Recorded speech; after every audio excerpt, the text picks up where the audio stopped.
Hey everybody, welcome to Team Influence Training, where we bring out the best in each other. We're going to talk today about presenting. It's a topic that I love to talk about. It's a topic that's been an interesting one for me over the years, but switch on your camera if you can. I'm the only person with my camera on, and we've got a good looking team here. There's Nicolette. Where's Danny? Where's Megan? Where's Chris? Where's Tim? Francine, Jeff. Come on, guys. You're some of the best looking people that I've ever met. There we go. Look at that. There's Carl. Good to see you, Carl. Jeff. Awesome. It's so much easier. That's one of the things with presenting, guys, is when it's your turn to present, Carl and Jeff and Megan, you're going to want everyone to have their camera on because otherwise you feel like you're talking to a blank TV screen. You're never quite sure if anyone's listening or not. So, guys, take notes today. It's going to be interactive. It's something that you're going to want to take notes, relook at later, probably watch the recording of this because whether it's Shopley, whether it's another opportunity, whether it's real estate, whether it's a franchise, whether you're just selling a personal brand or a digital course, you're going to be doing that from stage. You're going to be doing it one-on-one, whether it's your job, your management, whether you're employing people. There's a certain technique that's going to help you to convert and make a lot more money. And so we're going to talk a bit about that today. I've done that both in the network marketing industry. I've done it in traditional business. I've done it for my own online courses and coaching and mentoring. And so picked up a few things along the way. Did things really terribly in the beginning. I might share a little bit about that. So we'll get started shortly. Let us know where you're tuning in from. If you've tried to contact me in the last 48 hours personally, my phone is getting repaired. So if I haven't written back to anyone's messages, I'm not ignoring you. My phone is on a repair shop. So that's where that one is if you are trying to contact me. But, presenting is a real skill. It's a skill that you can get better at. It's a skill that you can present. People often say a leader's born or a leader's made, a presenter's born or a presenter's made. Well, I think everyone's born with a certain type of personality skill, certain DNA. Some people start from here and some people start from here. But certainly presenting, leadership, entrepreneurship can be learnt. But you have to put the time in. It's not something you sit on a Zoom and go, oh, yeah, that makes sense. And next minute you're a great presenter or a great network marketer. Mindset, everything has to be practice. So I'm going to give you guys some base camp rules to start with. And then we're going to get into specifics. We're going to talk about presenting on the phone, presenting on a Zoom, presenting from stage. You'll see a lot of overlap, a lot of repetitiveness, but a lot of specific things for each one as well. And so I don't mind repeating them because they need to sink in. And a lot of things are really, really important along each journey. So I'll make them sink in a little bit. But understand, I love talking about this topic because I do a lot of presenting, but I used to be the worst presenter on the planet, possibly in the universe. So Mars, Pluto, everywhere, I was probably the worst, not just in Australia or the world. And I actually mean that, right? And so, where people get up at a birthday party or a football presentation or their daughter's wedding and they say, oh, geez, I was nervous. And then you say, oh, I couldn't tell. You did a really great job, but you might be a little bit sweaty and, you might be shaking a bit, but you got the words out and you got the speech out. I got to a point, I remember doing presentations at school and I was a confident kid, cocky, couldn't wait to get up in front of the class and present. One day, a teacher asked me to get up and present about our field trip in agricultural studies. We were planting trees. And the weirdest thing happened to me. I stood up and I couldn't even say my name.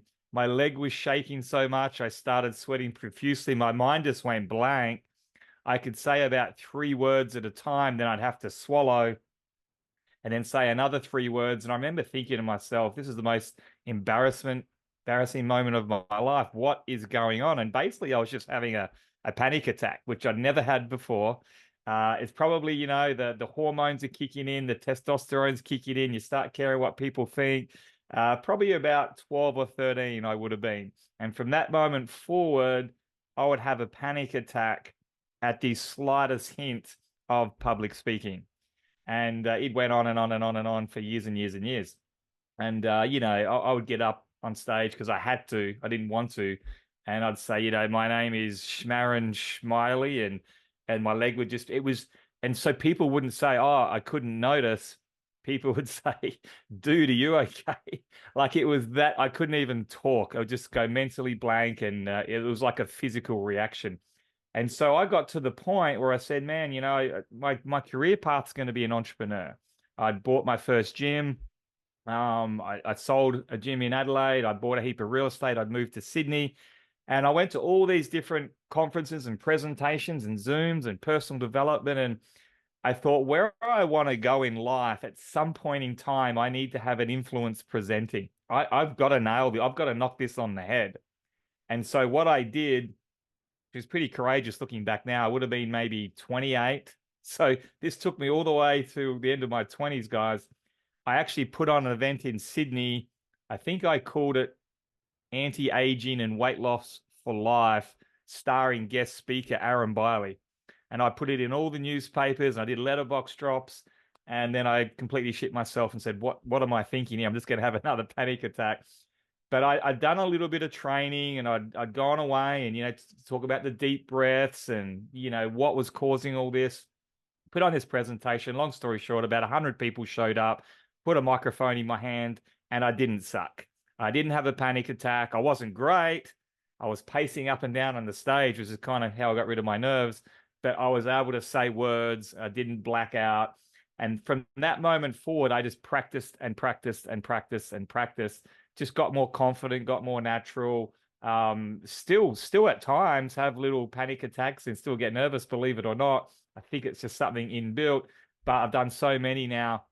And so the biggest thing I would say here is, no matter from where you're starting from, how nervous you get, your personality, how bad you think you are, I was worse. And B, you can go from zero to hero in this pretty quickly. And when I started in network marketing at a serious level, I would get the presentations, the PowerPoints. I would go up to a spare bedroom. I would put my laptop there with a clicker, and I would present the slides over and over and over and over and over again all weekend. Do 20 presentations. I would video myself doing that.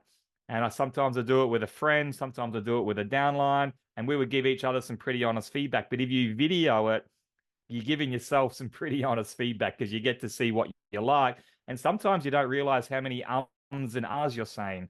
You don't even realize you're doing it. Sometimes you don't realize how much you're pacing across the stage and doing all these little funny other things. So videoing it is a really good way to do it. And guys, you will get better and better and better and better. Just start doing simple things like introducing me on this training, doing a testimonial at the end, turning your camera on. Like, just little things can start to give you confidence, start to increase your leadership. Doesn't matter whether you feel like you have nothing to offer or not. Start practicing, because whether it's Shopley, whether it's something else, you're going to need to get good at this, really, if you want to get up on stage and make big money as a network marketer. So let's get stuck into it. As my little background in presenting, interesting story. Let me know in the chat if you knew that about me or not. I reckon within this group, they'd be lucky if there's even one person that would have known that story. So it'd be interesting to see if you've heard that story before. I've told it a few times, but not lately. So let me know if you did know that or didn't know that. Base camp rules. Here we go. Pen and paper. Extremely important, whether it's a one-on-one phone call, you're on stage, you're on a Zoom, know your audience. So, and if you're presenting to 10,000 people, it's not like you can know every single personality and, whether they've had a relationship breakdown last night or not. But there's also, too, there's no point getting up and talking about health and wellness if your whole conference is not interested in that. And particularly one-on-one, it's a lot easier. A three-way call in network marketing or a Zoom, you can do some stalking on social media to make sure you actually know who it is you have in front of you, who it is you're talking to. In a three-way phone call, network marketing-wise, I can get Jeff to make sure, Jeff, who is this person we're doing a call with? So give me a bit of a rundown. Are they interested in being a vendor? Are they interested in building a team? And so if I don't know that information before the call doesn't go that well, because now I have to ask all those questions on the call. And I want to ask questions anyway. I want to get to know them. But if I already know the answers to them, I can ask them in a specific way, or I can really just get into the stuff that they're interested in, get to the point. And so I'll do this as well as I can. So if I'm doing a one-on-one presentation to somebody, and I'm trying to sell them a property, or I'm trying to sell them a $25,000 mentoring course, I'm going to stalk their social media.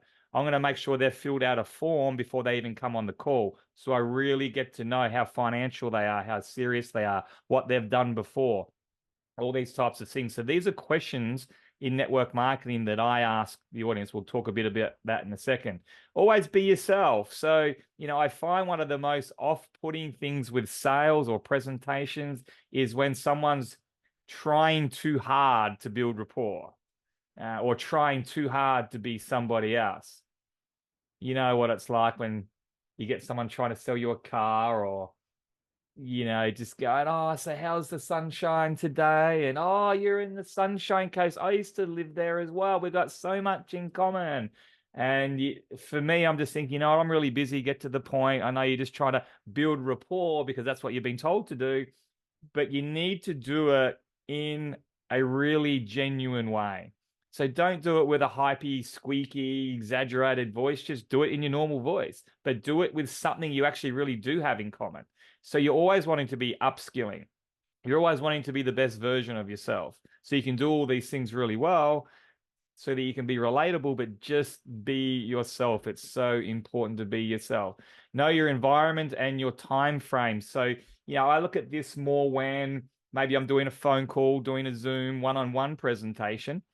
Because if I'm doing a one-on-one presentation at a cafe and it's really noisy, there's absolutely no point me taking an iPad where I'm going to go show them the Shoply videos, because it's just awkward. It doesn't work. They can't hear it.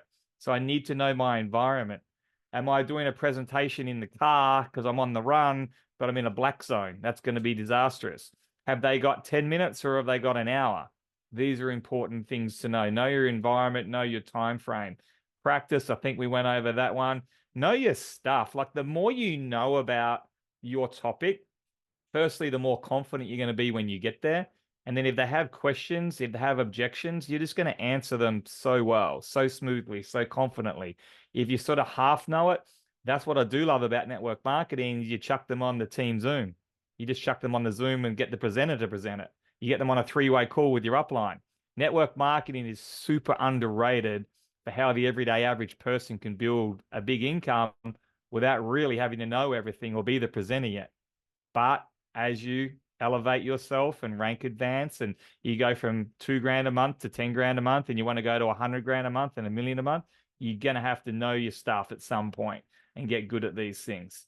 Be in love with what you're doing and have the belief. If you don't love what you're doing and have the belief in the product, the company, the topic, the industry, it comes out in the phone call. It comes out in your presentation. Whether you think you're being all upbeat and enthusiastic and excited, but what you actually sound like is, yeah, so Shoply's it's got, you can be a vendor, you can bring vendors in, there's like a uni level. You won't even know it, but you're just going to come across, people can pick up that 1% doubt. It's an amazing universal thing. They can pick it up. This is a cool one that no one ever really talks about, especially not when you're doing a topic on public speaking, but what does your backup brand look like? So I've just done a one-on-one presentation with you. I've just done a Zoom with you. I've just done a phone call with you. I've just got off stage at a live event. What happens in 2024? Whether they join on the spot or not, they've probably either social stalked you before the presentation, or they're going to go and social stalk you straight after the presentation.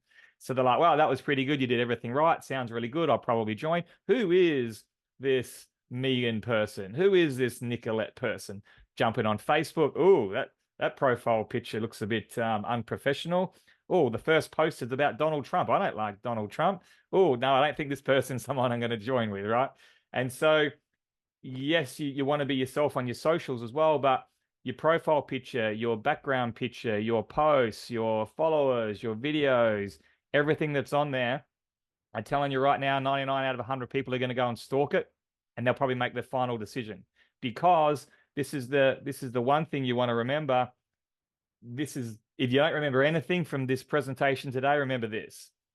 All people are thinking, and they don't even know they're thinking this. So this is how you get a superpower, because you know that they're thinking this. Even if they don't know they're thinking this, this is all they're thinking, right? Unless you've got a bit of food on your face, then the whole time they're just thinking, I wish I could just tell them to get that bit of food off their face. But mostly they're just thinking, can I do this? Is it worth my time?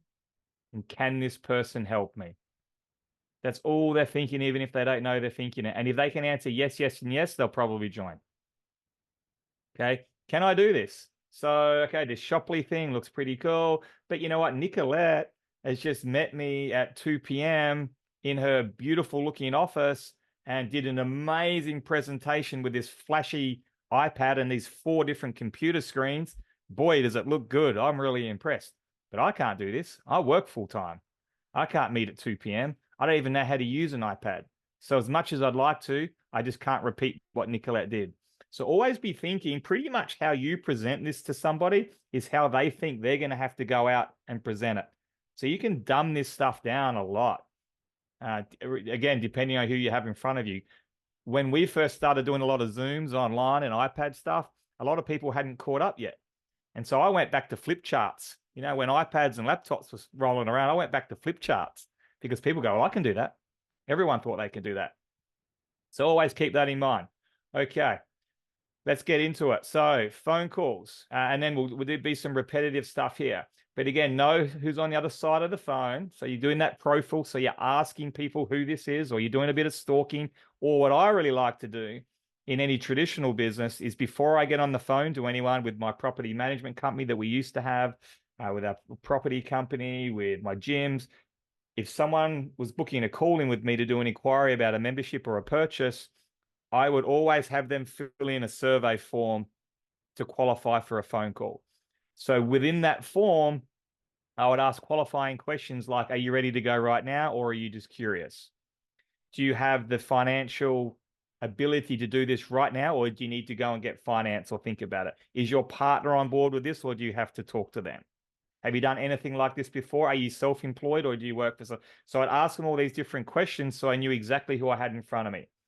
And it just goes so much better. I mean, sometimes, depending on, someone will come and ask me, Aaron, can you do a 3-way call with this person? I'm like, yeah, sure.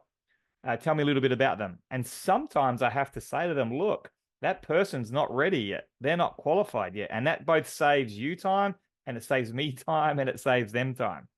Sometimes the form that they fill out, it doesn't qualify them. And so you got to really value your time as well. This one's worth writing down. You'll lose so much business because of the partner, right? Whether it's the boyfriend or the girlfriend or the husband or the wife, one of them may not be as entrepreneurial as the other one. They might be supportive, but if they're not on that call, if they're not on that Zoom, if they're not at that event, the person's going to come home all excited and the other person's going to be like, no, you're not doing that. You're not spending that much money. No, that's a scam, because they weren't there. And no matter how excited you get, no matter how much you try and tell them, unless you've got a real alpha, right? Unless you've got a female that's just like, I'll do whatever I want to do, or a male that's just like, I've got this, don't worry. And they're the good people to enroll. But often they're like, hey, I've got to check with the partner. So I always try in the Zooms to get both of them on board, or a phone call to get both of them on board.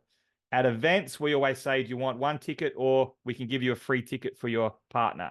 If you can get them both there, man, it's going to increase your sales 25, 50, 75, 100%. Be likable. Okay, so don't argue with people, cut them off.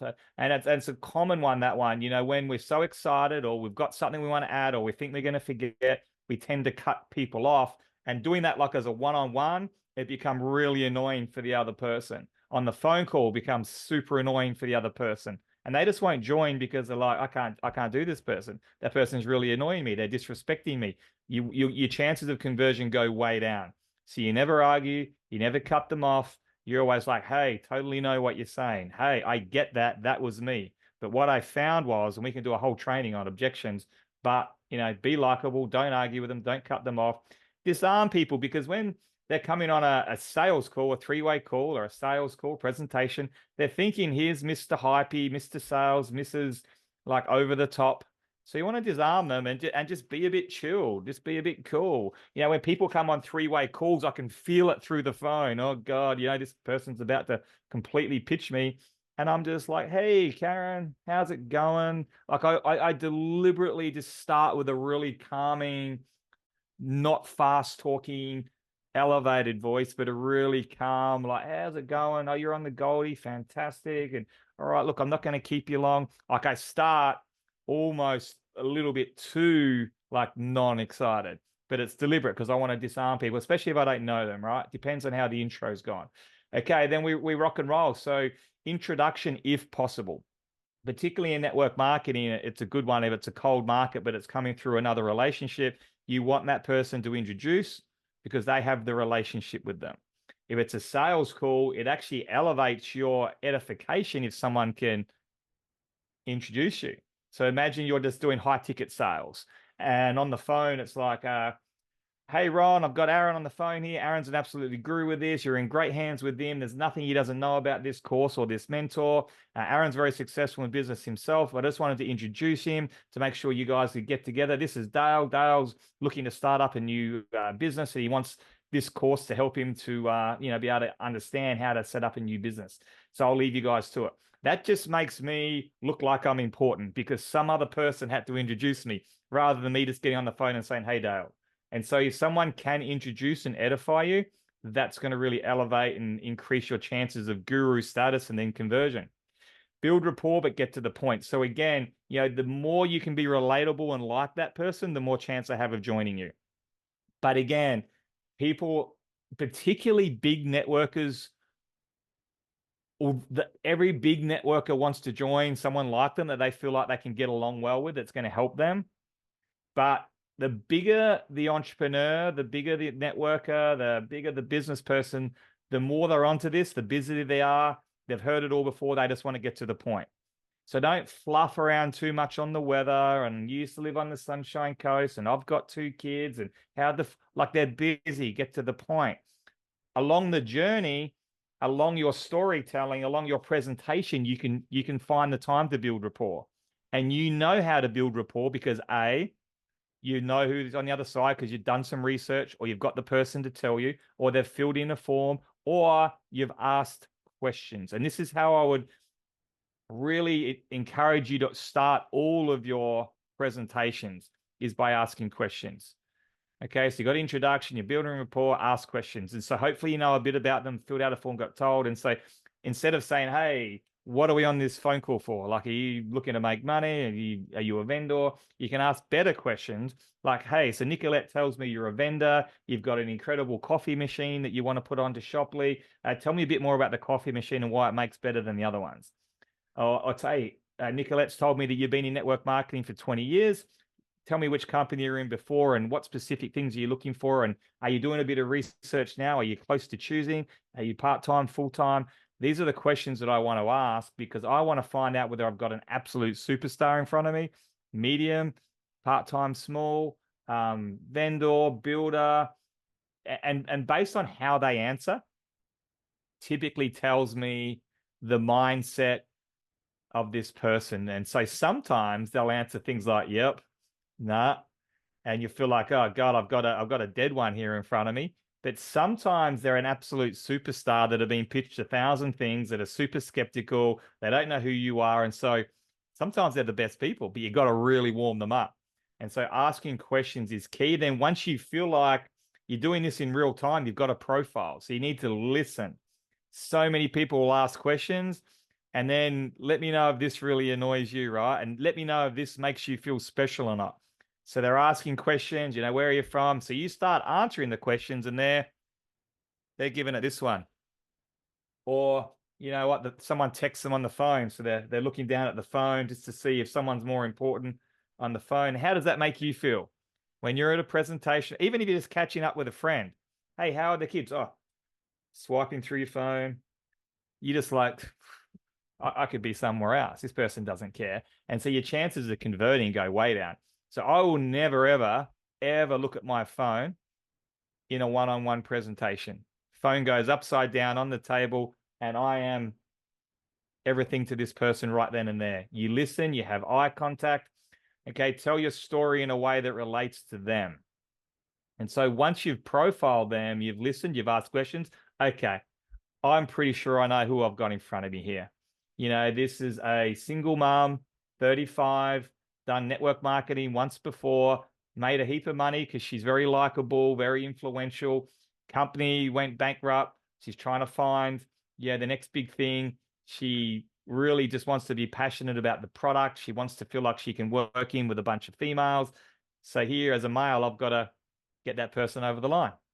And so I'm telling my story in a way that relates to them while selling the opportunity. So I would probably tell my story in network marketing. I would fill that in is why I chose this company, why I chose Shoply. And then probably for this particular person, I am using other people's stories quite a lot. And that's why you get on Zooms like this. That's why you get on opportunity presentations. That's why you come to live events. That's where you learn everyone else's story.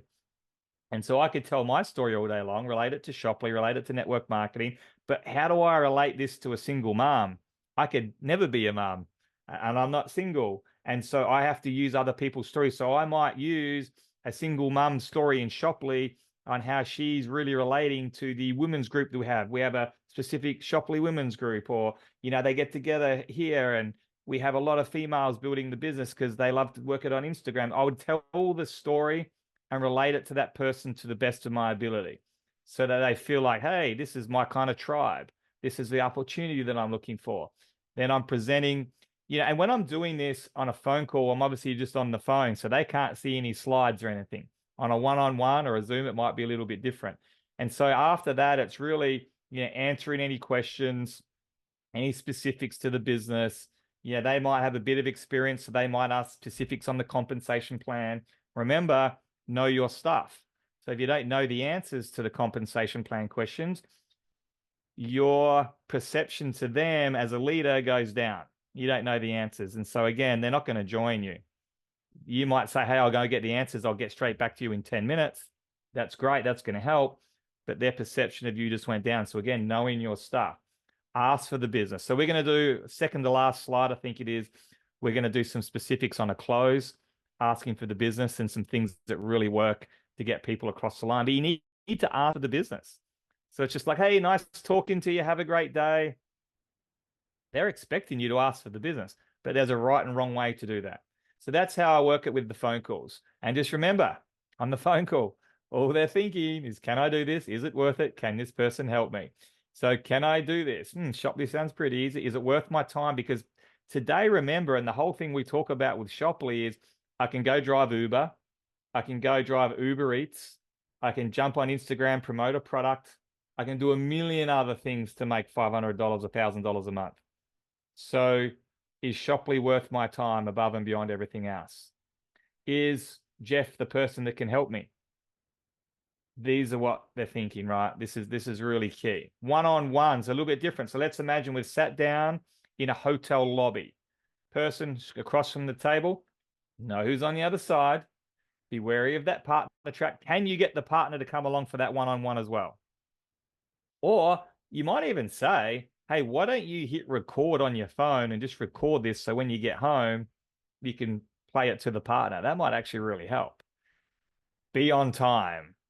So when I first moved to Sydney, I was late for every meeting. Just wasn't quite used to Sydney traffic versus Adelaide traffic. Adelaide, everything's 20 minutes. Sydney, everything's half an hour, but allow an hour and a half. And so it's important to be on time. I mean, you'll just piss people off straight away if you're late. In the Philippines and the islands, it doesn't really matter. Everyone's late.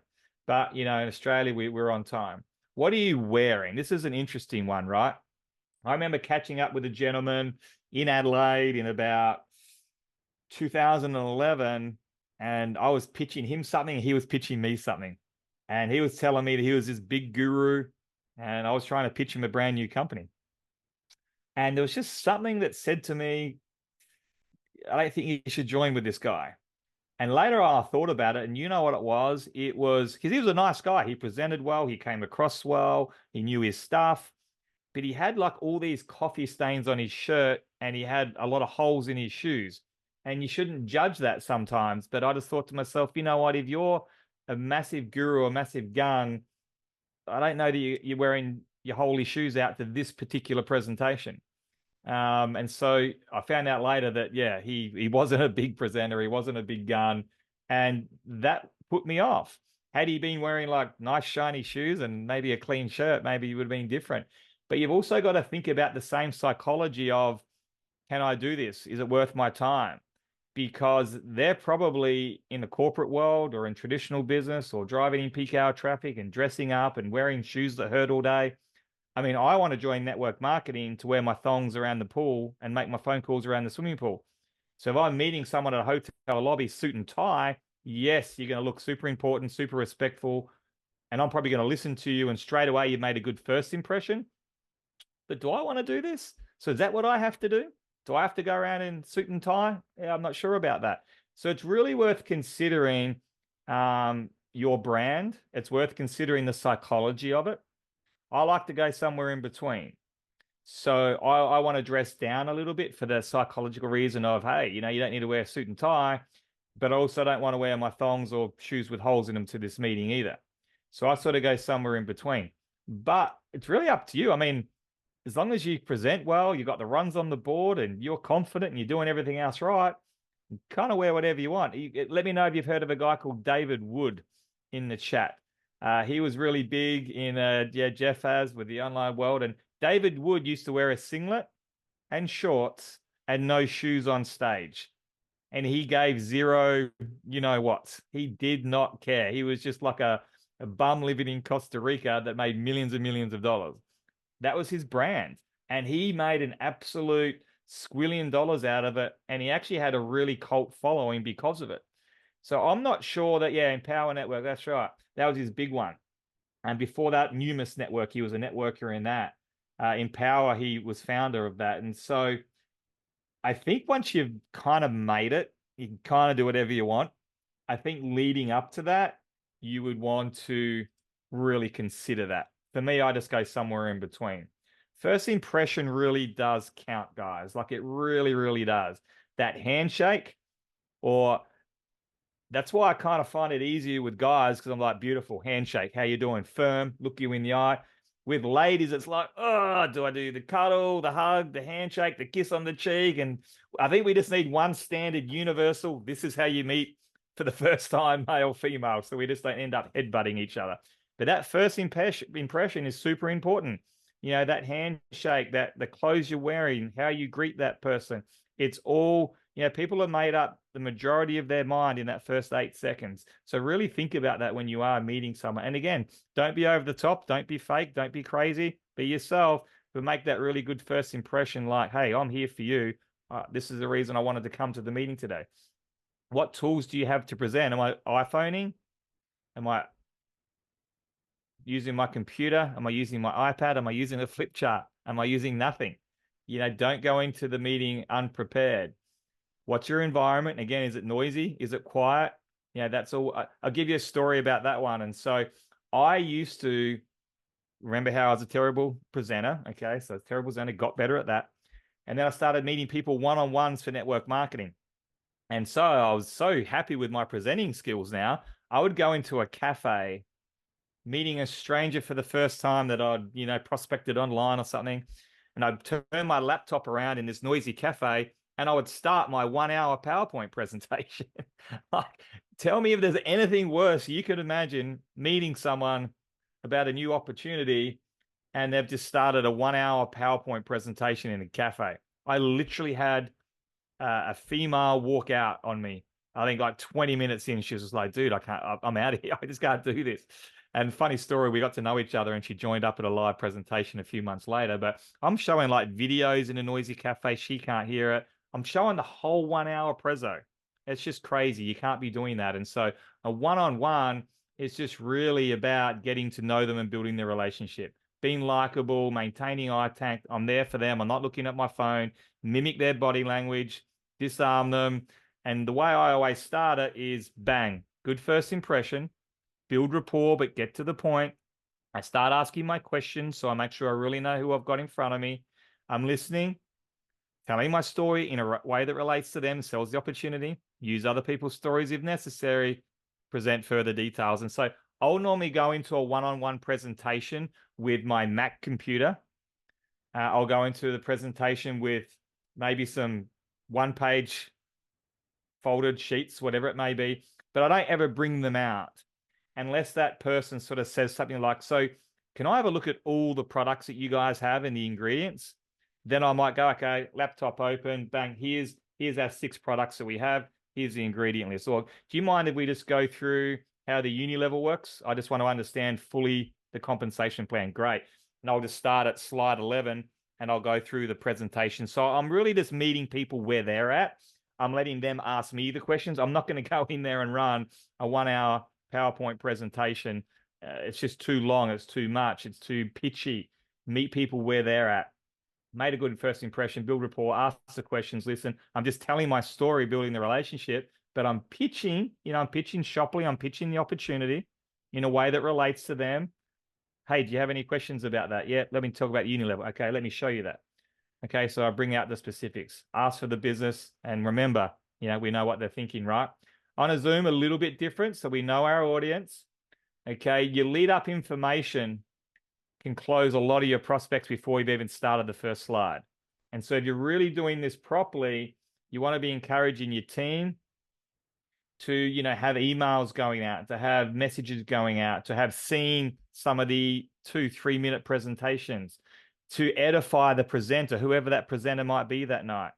Is it Marabar? Is it Jeff? Is it Zach? Whoever that presenter is going to be, edify the crap out of them. Oh my God, you wait till you see this Jeff guy. Like, there is nothing that he doesn't know about AI. He's funny, he presents well, he's successful.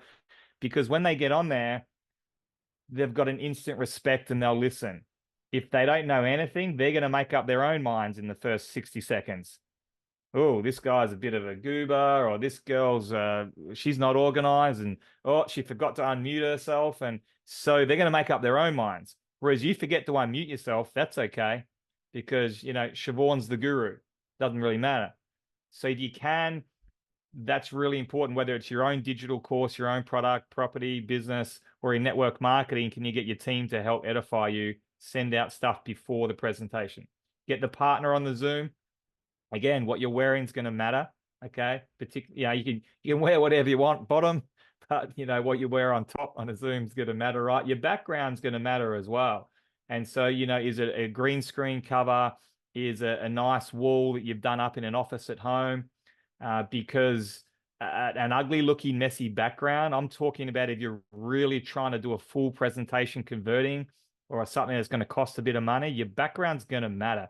And I'm just not sure that a blurred out background's going to cut the mustard if you really want to be taken as a guru. So get on board with those basic tech things. How's your lighting? Have you got a ring light, good lighting in the room? I've seen gurus try and do Zooms in like a dark room or in like a car. I'm not buying anyone's product when you're presenting to me from a car. It just says to me, this isn't the person that's going to make me successful. This is not my future mentor. It's like, I want to get advice from a broke financial planner. No. I want to learn how to get a six-pack from a fat personal trainer. No. They might be pitching you well, but at the end of the day, I just don't think they've got the runs on the board to really come through. Check your tech and audio well before going live. Don't leave it 5 minutes before. It will be the day that your Zoom wants to do an update, right? You're on 5 minutes before, you're all ready to go. It will be the day that your Zoom wants to do an update. Get on there half an hour before, so you just make it in time. Your first impression is going to matter on a Zoom as well, definitely. Who's introducing you? So I sat in on a Zoom the other day. Aaron Saraceni, am I saying that right? Aaron Saraceni. And he's a bit of a gun. I think his results speak for themselves in terms of being an entrepreneur here in Australia and around the world. But he had a couple introducing the other day on this Zoom that I just thought, oh man, like I'm almost switching off in the first 5 minutes. So I think who introduces you needs to be a little bit polished as well. If you're using PowerPoint, is the branding sharp? So if you're really presenting like an expensive product or an opportunity that people are going to put time into, how's the branding? How's the images? People will make a subconscious decision on your product based on your branding. On a Zoom, you've got to be a bit excited and a bit upbeat. At a live event on stage, you need to take it up a little bit more. The bigger the room, the more you need to take it up. Like when I presented in Hong Kong, Macau, Singapore to 10,000 plus people, you had a little lanyard here and you really had to talk to it. I couldn't just talk at the same level I'm talking now. It just wouldn't come across well. So you got to take it up a whole nother notch. And so on a Zoom, you got to be excited without being too hypey. I've been on Zooms and just gone way too hypey, but you got to be upbeat. You got to be excited. And the way people always say it is, if you think you're being excitable, just take it up one more because the audience won't see it. You know your personality, just take it up one more. Be likable, huge. In Zooms, try and get attendees engaged in the presentation as much as you can. That's why I like to say, chuck your cameras on, chuck this in the chat. It's pretty lonely out here being the presenter, right? But on a Zoom, when you're trying to convert and close, people will have Facebook on their phone. They're watching your Zoom. They're half watching. They've got the kid running around in the background. They've got other tabs open. They're doing work. They're writing notes. And so you always want to come back to make sure that they're paying attention because you're about to do the close, right? And so ask questions, get them to put things in the chat, put their hands up, unmute, those types of things to engage your audience. Tell your story in a way that relates to them and sells the opportunity. Present the opportunity. Close. Ask for the business. Remember, can I do this? Is this worth it? Can this person help me? Live on stage, a little bit different. So we want to know who we're speaking to. We want to know our stuff. We want to be relatable to on stage. If you can get people nodding their head, and that's why I love the cameras on here. I can see Jeff nodding his head right now. That gives me such amazing feedback that I'm on the right track. I'm being relatable to Jeff. He's like, yes, man, that's me. I've been there. So true. Why are the funniest comedians always the ones that get up there and talk about our lives? And we're like, yes, he's nailed it. So someone's up there talking about the struggles of being a mom. Someone's talking up the struggles of being a dad. I saw a guy the other day talking about how he hasn't been on the toilet without his phone. We're like, yes. And so the more relatable we are to our audience and they're laughing, they're nodding their heads, they may as well just hand you their checkbook right there. They're going to sign up to whatever it is that you're presenting. If you sort of see faces like this, it's going to be a struggle. And sometimes that is the risk of getting you guys to put your cameras on because it's like, I'm not sure. But most of the time you're nodding your heads, which is great. So live events, yeah. What are you wearing? Same thing we talk about on Zooms or a one-on-one presentation. I think it matters. Speak up when you're presenting on stage. You can't be that. You can't be like a one-on-one. Can't be like on the phone. You've got to really get in there. You've got to lose the ums and ahs if you're going to be up on stage doing a full presentation. How do you know if you're doing ums and ahs? Comes back to that practice. So we're videoing ourselves. I would get fully dressed up, get your clicker out there, video the whole PowerPoint that you're going to present, and just see how many ums and ahs you're doing. How concise you are. Are you speeding up your voice, dropping your voice? I'll talk a bit about that in a second. You want to be confident. That seems like a weird one to put in there. Okay, I'll just switch on my confident gene. Some people say I'm either confident or I'm not. But what gives you confidence on that presentation? Practice, knowing your stuff. If you know your stuff and you presented this over and over and over and over again, and you've filmed yourself watching it back, you're going to go in there a bit more confident. It's just practice, right? It's just practice. Get a great introduction before you come on stage. Start strong. I think that's an important one because it gives you the confidence when you come out there. So start strong. You might start by asking the audience questions. Maybe you've got a joke that you just know lands every single time and cracks your whole audience up. Be careful with that one because if you don't know if it lands and you bomb out, that's not a strong start. But come out strong. Maybe you're getting the audience up, clapping their hands, something really upbeat. Saw a presentation the other day where a guy, he didn't like come out and say, hey, how's it going, everyone? It's great to be here, or everyone, he just started the presentation. He started with imagine. So he just walks out on stage, he goes, imagine. And the whole audience just went, whoa, we've started. I'm ready. What am I imagining? And he goes, imagine you're at the beach. Your life looks like this. You got no money problems. And you started to paint a picture of how your life, and everyone was engaged straight away. And he went into, how it could happen, right? So starting strong, ask questions, engage the audience. Who's happy to be here? Who's from Perth? Who's from Sydney? Who's from Adelaide? Who has no idea what they're doing here? Ha, ha, ha. They'll always laugh at that one. By the way, you might want to write that down. They will always laugh. And one dude will always put their hand up. And you'll go like, I knew there was someone here that didn't know what they were doing here. That will always work. Tell your story. People want to know who's on stage, relate to it. And so once you get really good at this, and I kind of do this a bit naturally now, but you want to be able to pause just like that. You want to be able to pause where it fits, pause where it makes sense, pause to allow people to catch up, pause to emphasize a point, pause because you're about to emphasize a point.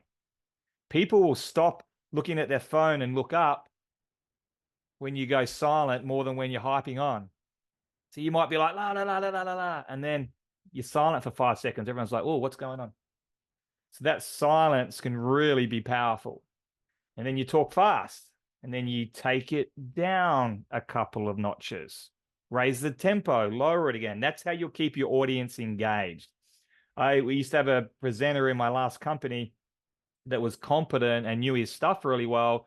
The most monotone speaker you've ever seen in your life. And it was hard to sit there for the whole presentation. So this is a real skill. You'll only get this with practice. And when you're doing your video camera in the back, try it out. See where it fits for you. Being yourself. It's really good feedback on that one. Get people nodding their heads. So make it really, really relatable to the people in that room. You know, if you've got a room full of network marketers, what's going to be relatable? The struggles of network marketing. Not one person in that room signed up, come in, made $1 million in the first month and went, this is the easiest business in the world. So talk about the struggles. Talk about how you keep going. Tell people stories of someone that failed and then they failed and then they failed and then they succeeded and then they failed again and then they failed and someone quit and then they made millions of dollars. Tell the stories of those struggles and then how to overcome those struggles. This is what I did to overcome them. You will get people nodding their heads and like, where do I sign up? If you've got a PowerPoint presentation, please, please, please never, ever, ever, ever read it word for word. That will be the quickest way to lose your audience and have people switch off your Zoom. I'm not reading this word for word. It's just to remind me of what I want to talk about.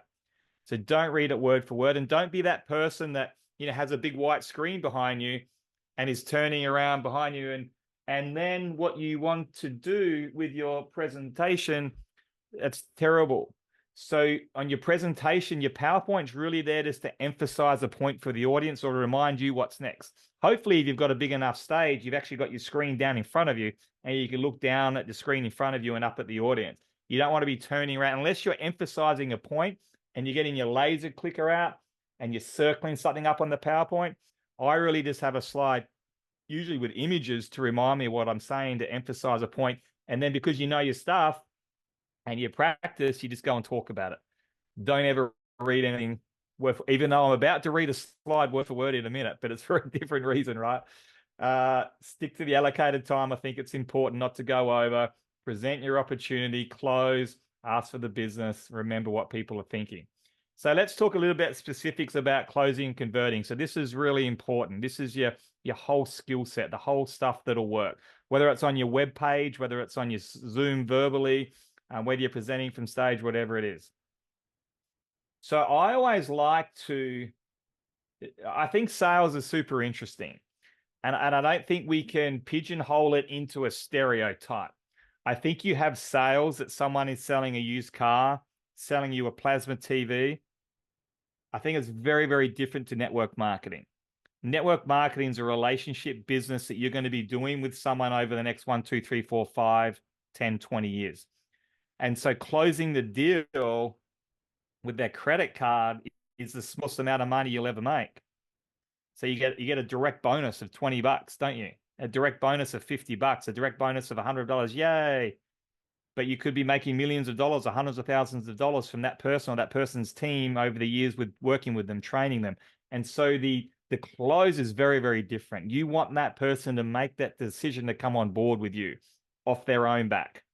Whereas a plasma TV, I'm pretty happy just to push and push and push and push and push. Okay, I'll offer you this discount. We'll throw that in. Okay, you need this right now. This one's going to sell out. I've got a person coming in. You do all the tricks of trade because you just want the credit card sale, the commission, and see you later. Very different. So I want you to keep that in mind. So what I like to do in all sales, and this is just, in my opinion, this works better. Some people might disagree though. But this is my style. I actually think it works better. So I like to put the decision in their mind before they actually give an answer. All right. What I mean by that is, I'll give you an example. I sat in on a call the other day, it was a while ago now, It was with Grant Cardone was selling all of his branding, all of his online course, all of his licensing, all of his personal development, all of his social media. And it was around about 25,000 US dollars, 30,000 US dollars. So I was looking to that to piggyback off a brand. And anyway, I was just curious. I sat on a call with one of his sales guy from the US. He was funny because he was quite a good sales guy, but the first 2 seconds that he got on the call, I'm like, I don't like his hairdo. It's too slick, too salesy. So I'm judging, right? And then he spilled his coffee all over his keyboard, all over his shirt. I was like, who is this guy? And he's like, oh, man. And I'm like, all right, I'm going to let that go. It's not about the coffee or the hair. I want to hear what he has to say. But he actually didn't do a great job of presenting what you got or what it was all about. And in the end, I was just like, yeah, it's a lot of money. Like, it's going to cost me 40 grand Australian. I don't know. I don't really know what the value is there. So I do the whole, I'll think about it.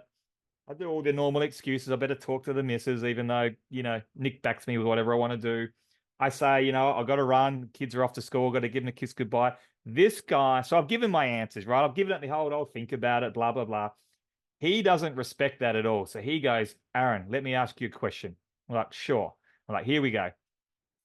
Do you think that you're going to make your money back if you can apply all the techniques that Grant's teaching here? Yes or no? So he doesn't just pause. He goes, yes or no? I'm like, yeah, I think Grant's great. There's probably some good value there. Okay, so the 25,000 US that you're about to pay, do you think you could redeem that in, say, 3 months? Yes or no? I'm like, yeah, probably. He goes, absolute no-brainer then. So within 3 months, you've got your money back. Now we're going to go make money. This is the biggest no-brainer mathematical I ever heard. Let's get your credit card out right now. And I'm like, hey, I love that. I actually really like that technique, buddy. But no, I've got to go. I've got to give the kids a good. Okay, Aaron, let me ask you another question. And now I'm like, hey, Joel, you're starting to piss me off. And so he literally wouldn't let me go. And it got to the point of like, I actually kind of respect that because you're really going hard, but you're never going to get my business that way because I was very much considering doing it. Now I just don't want to do it with this guy because I know he's going to get commissions. And so I ended up just having to hang up on him because I was legit. I had to go and say goodbye to the kids. And so I literally pressed the red button on the Zoom. He went, and then he's texted me like straight after. And so you're trying to get your back up. And I think with network marketing, that definitely doesn't work. With something like that, perhaps it does work for them from time to time. I think it probably works better in the US than Australia. But I like to have the answer. So I'll explain what I mean by that. So for example, things that work that will get people to make a decision right there and then are things like urgency. Fear of loss is one of the most powerful ways to have people take action and make a decision right there and then. Fear of loss is absolutely huge.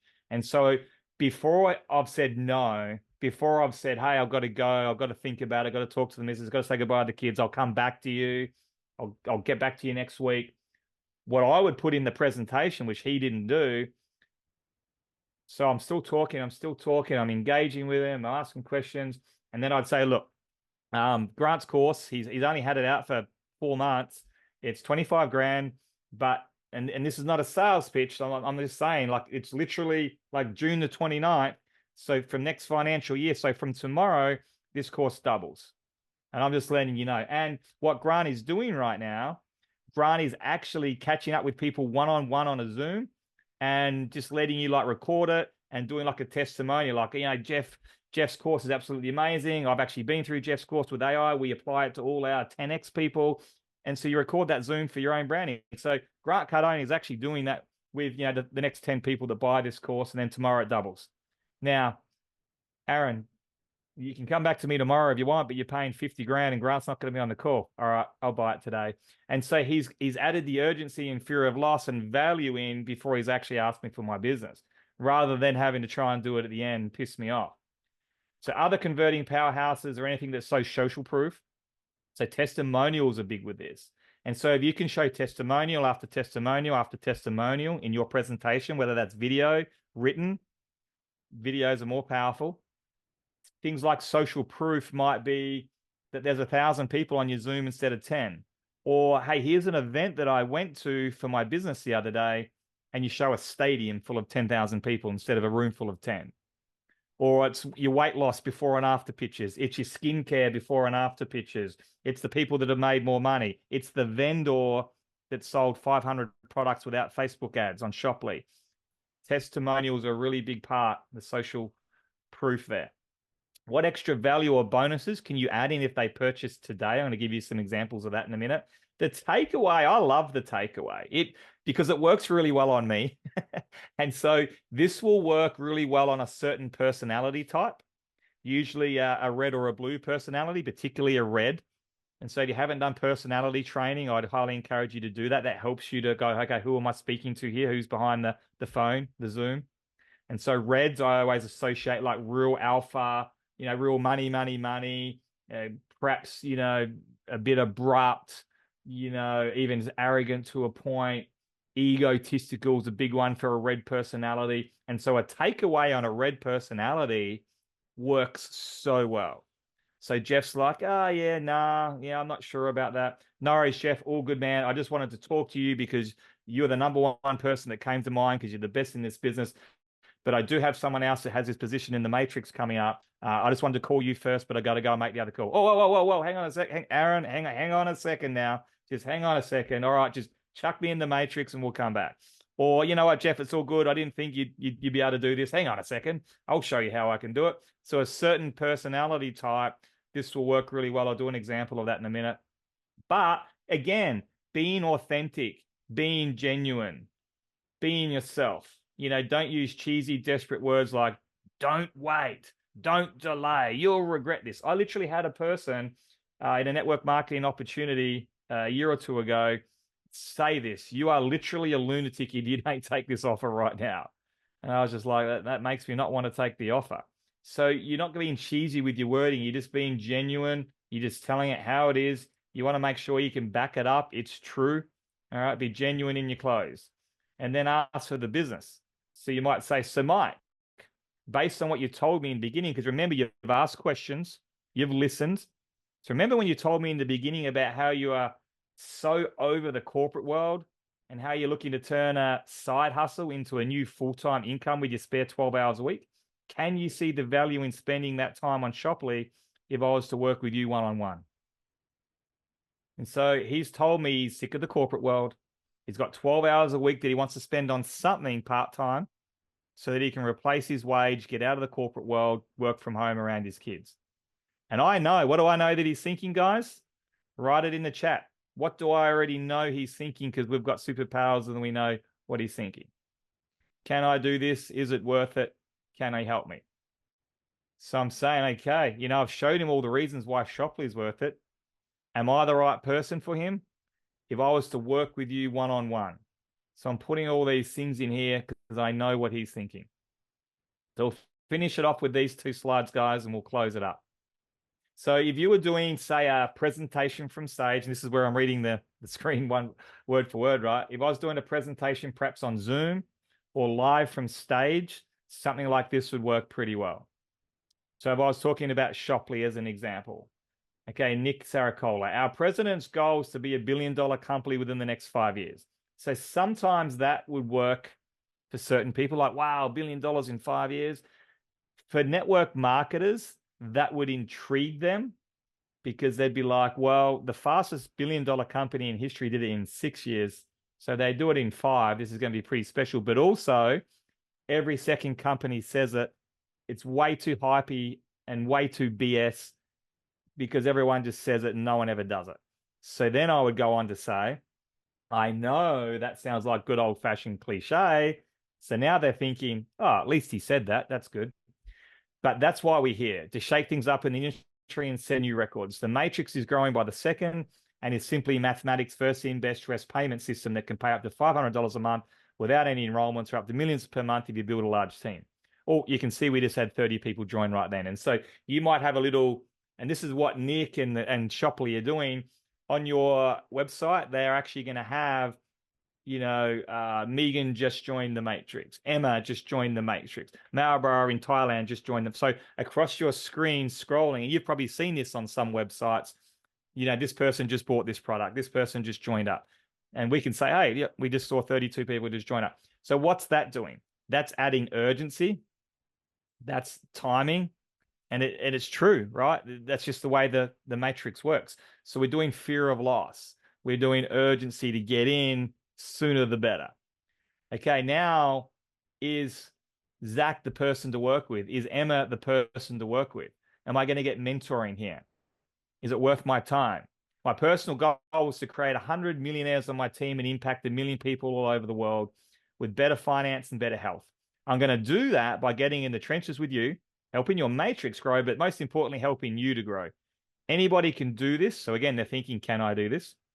But it will take some work. Let's hear from Karen, who I've been working with for the last 6 months. So we do a testimonial, right? Now we have an event coming up in Bali. This is the big urgency one, the big fear of loss, the big takeaway, right? Now we have a big event coming up in Bali next month. Is 80% sold out. So straight out, I'm like, oh God, 80% sold out. I haven't got much time to go. At this event, we have Tony Robbins speaking amongst other great speakers. Okay, I want to go. We also have some of the best influencers with millions of followers that are all 7-figure earners on YouTube, TikTok, and Instagram that are doing breakout sessions with immediate groups who will teach you all of their tips and trips. The event is $997 to attend, but for those that are getting on board today, I'm going to gift them their ticket to this event for free. This offer is valid for the next 30 minutes while I answer any of your questions. And so like, whoa, I can get a 997 event ticket to Bali with these guys for free, but I have to join the next 30 minutes. Do you think people are going to say yes or no to that? They're not going to ask their partner. They're like, where do I sign? And then I'm going to do a takeaway on them as well. Of course, this is not for everyone. What? To qualify for this trip for free, I will need to qualify you with a few simple questions first to make sure I'm not wasting my money and that we have serious people with serious intentions. So now they're actually knocking down your door, begging for you to take their money, right? I want to be one of the first 30. I want to be in. Thanks for attending. I'll hear you for the next 30 minutes, answering any of your questions, qualifying you, and making sure you're ready to go. I'll see you in Bali. So something like that from a Zoom or from stage. And that's just an example with Shoply. It would work for any product, any course, anything you want to do.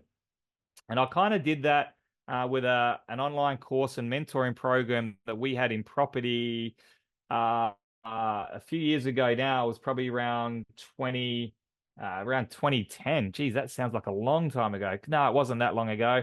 It would have been 2018, not 2010, 2018.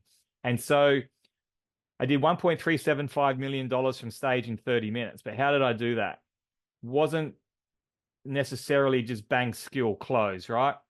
So I want to give you a bit of background. I had 12 months of relationship and guru status with the whole group. And so we sold an online course for $4,000. We had a Facebook group. I did Zooms with them every week. And so I had really good relationships with 1,100 people in this Facebook group. So firstly, I had that relationship and I had that trust. So that's a huge one, right?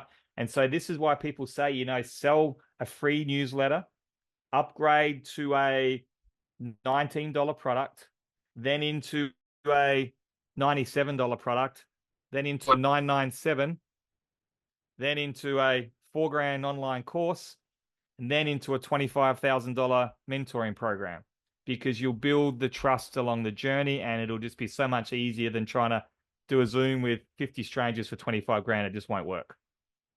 So I had trust already. I had a hungry audience that already loved their business and their niche. So we put on a live event. We marketed it to these 1,100 people. 500 or 600 people turned up to a live event, and we put on a show, like smoke, like lighting, motivational speakers, everything. Really, really amazing value in the Airbnb market, property management space, wealth creation. And then I offered something that was irresistible. And so it was a lot of value. I won't go into the whole pitch, but it was basically 12 months of coaching. They got my personal phone number. They could contact me anytime as much as they want. There was a whole weekend in Noosa. So people love coming to Noosa. We're going to mastermind with them, their whole business specific to them, go over their stuff, tell them everything that we're doing. It was $25,000 for 12 months of mentoring. And when I was up on stage, I was basically sharing with them, we're going to do a mentoring program. We're going to do a one-on-one mentoring program. I can only take a maximum of 50 in this first round. So what does that create? That creates some urgency, doesn't it? But it was true. You just can't, it's hard to do more than that when you're one-on-one and people got your phone number. And so we're just going to take 50. This is only available for today, which it was.